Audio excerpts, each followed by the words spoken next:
Ed Miliband says Labour will cut energy bills and freeze prices until 2017 if they win the general election. Shadow Energy Secretary Caroline Flint is with us. So you're extending the price freeze and giving Ofgem power to enforce cuts.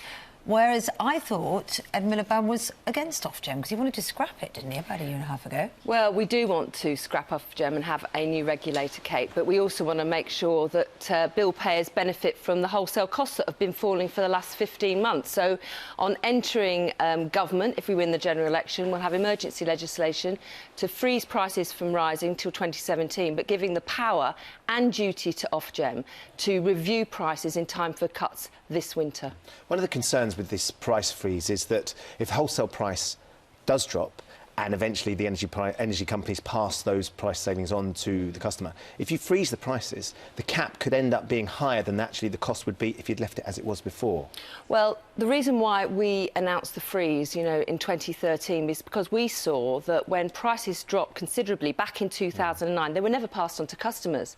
And that's why the freeze is there to compensate customers for what they haven't had. If you'd frozen back then, it would be higher than they are now naturally. Actually, Kate, if we'd frozen prices at the time of Ed Miliband's speech, actually prices would be lower today than they currently are. Now, we've seen wholesale costs in gas and electricity fall for the last 15 months. Some people say by something up to 20% or more, but we've only seen the companies cut their costs for the bill payer by something between 1% and 5%, and that's only on gas, not electricity. Now, Ofgem and Which say we could see more from these companies, and the truth is, we've always said that if these companies aren't prepared to treat their bill payers fairly, we've got to have a regulator that's tough. That's why we're making it clear today that under a Labour government, we would give the duty and power to the regulator to get on with this in time for this Christmas to make sure further cuts bill payers can benefit from. But that regulator wouldn't necessarily be Ofgem, as you say, because even though you're going to empower them, you want to scrap it at the same time. We have a